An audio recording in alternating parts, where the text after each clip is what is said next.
गांधी के पास इतनी प्रॉपर्टी है कि शायद देश के कई कारोबारियों के पास भी ना हो। प्रियंका गांधी 450 करोड़ रुपए की मालकिन है।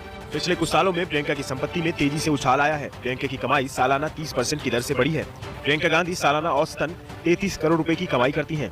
अपने पति रॉबर्ट वाड्रा की तरह प्रियंका को भी महंगी और लग्जरी कारों का शौक है। इन ऐप के मुताबिक प्रियंका के पास 5 लग्जरी गाड़ियां हैं। इन लग्जरी कारों की कीमत 4 करोड़ के पार है। प्रियंका ने हाल ही में मर्सिडीज बेंज खरीदी है, जिसकी कीमत 64 करोड़ रुपए है। प्रियंका के पास 85 करोड़ रुपए के 3 घर भी हैं। प्रियंका ने शिमला के छाराबाड़ा में अपना एक आलीशान घर बनवाया है। उन्होंने इस घर में भाई राहुल गांधी के साथ गृह प्रवेश के लिए धार्मिक अनुष्ठान करवाया था। प्रियंका ने छाराबाड़ा में 2007 में जमीन खरीदी थी। ये जमीन 3 बीघा से ज्यादा है। प्रियंका ने ये जमीन 47 लाख रुपए में खरीदी। बताया जाता है इसके लिए धारा 118 में ढील दी गई, क्योंकि हिमाचल के बाहर के किसी व्यक्ति के लिए यहाँ जमीन खरीदना आसान नहीं होता। प्रियंका ने अपनी पढ़ाई दिल्ली के महंगे स्कूलों में से एक 12 खंबा रोड पर स्थित मॉडर्न स्कूल से की है। प्रियंका अपने बेटे की पढ़ाई पर हर साल 9 लाख रुपए खर्च करती हैं। अब अगर हम राहुल गांधी की संपत्ति की बात करें तो वो प्रियंका को हम आसान शब्दों में आपको समझाने जा रहे हैं। सोचिए किसी दिन ऐसा हो कि आप सोकर उठे और पता चले कि सरकार का फरमान आया है कि आपने बैंक में जो 5 लाख रुपए रखे हैं उसमें से आपको सिर्फ 50,000 मिलेंगे, बाकी दूसरे लोगों में बांट दिए जाएंगे। आपने अपनी मेहनत की कमाई से जो 2 घर बनाए हैं उसमें से एक सरकार ने किसी और को देने का फैसला किया है। आपने बेटी की शादी के लिए जो 5 तोले गहने संभाल कर रखे हैं, सरकार उसमें से भी 4 तोला सोना दूसरों को बांटने जा रही है। यानी आपने बरसों तक खून पसीने से जो मेहनत करके कमाया है वो उन लोगों में बांटने का फैसला किया गया जिसके हकदार नहीं है। अब आप कह सकते हैं कि ऐसा नहीं हो सकता, कोई भी सरकार आपकी मेहनत की कमाई ऐसे हड़प नहीं सकती। लेकिन राहुल गांधी के आर्थिक सर्वे वाले बयान का जो राजनीतिक एक्सरे पिछले कई दिनों से हो रहा है उसका बीजेपी यही मतलब निकाल रही है। राहुल गांधी कह चुके हैं कि कांग्रेस सत्ता में आई तो वो देश का एक्सरे कराएंगे, ये पता लगाएंगे कि भारत का धन किसके हाथों में है और आपका हक आपको देने का काम करेंगे, क्रांतिकारी कदम उठाएंगे। और कांग्रेस अभी तक राहुल गांधी के इस बयान का संतोषजनक जवाब नहीं दे पाई है कि राहुल गांधी जिस आर्थिक सर्वे की बात कर रहे हैं उसका मकसद क्या है। क्या राहुल आर्थिक सर्वे के बाद देश में सभी की संपत्ति में समान बंटवारे की बात कर रहे हैं? क्या यही राहुल गांधी के सामाजिक न्याय का फॉर्मूला है?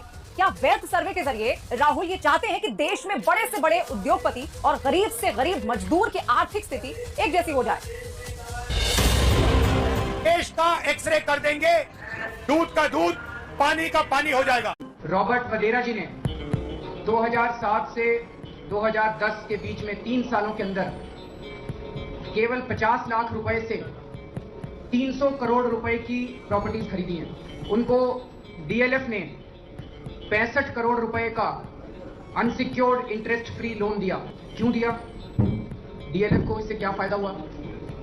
ये एक सोचने वाली बात है।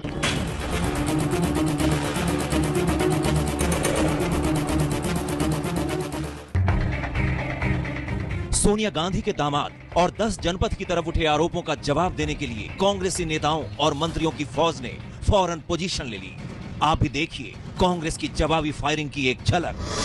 इस तरह की ऊंची हरकत को हम जोरदार शब्दों में उसका खंडन करते हैं। जो फर्स्ट फैमिली थी वही जो है वो वर्स्ट फैमिली बन गई।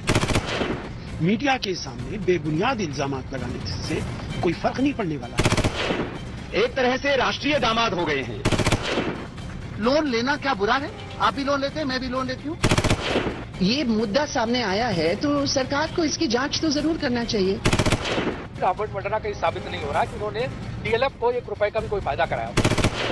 ऋण मुक्त जो पैसा मुहैया कराया गया, इसके पीछे आधार क्या है? किसी के पास संपत्ति है, वो संपत्ति तो इनकम टैक्स के सामने है। क्या है रॉबर्ट वाड्रा का डीएलएफ कनेक्शन? देश की सबसे मशहूर रियल एस्टेट कंपनी डीएलएफ आखिर रॉबर्ट वाड्रा पर क्यों मेहरबान हुई? बेहद कम वक्त में कैसे चमक उठा रॉबर्ट की प्रॉपर्टी का धंधा? इन सवालों ने भले ही कांग्रेस पार्टी में तूफान खड़ा कर दिया है, लेकिन इनके मुकम्मल जवाब कांग्रेस की तरफ से अभी तक नहीं आए हैं। ज्यादा मजे की बात यह है कि डीएलएफ ने उनको 65 करोड़ का लोन दिया और उस 65 करोड़ से उन्होंने डीएलएफ की ही प्रॉपर्टीज खरीदी, बहुत सारी। और वो भी डीएलएफ की प्रॉपर्टीज उन्होंने डीएलएफ ने सस्ते में दे दी। जैसे एक छोटा सा उदाहरण दें कि 35 करोड़ की डीएलएफ की प्रॉपर्टी डीएलएफ ने उनको 5 करोड़ में दे दी। रॉबर्ट वाड्रा पर आरोप है कि डीएलएफ ने गुड़गांव के अपने मैग्नोलिया अपार्टमेंट में वाड्रा की कंपनियों को 7 फ्लैट महज 5 करोड़ 20 लाख रुपए में दे दिए गए, जिनका बाजार भाव 35 से 70 करोड़ रुपए था।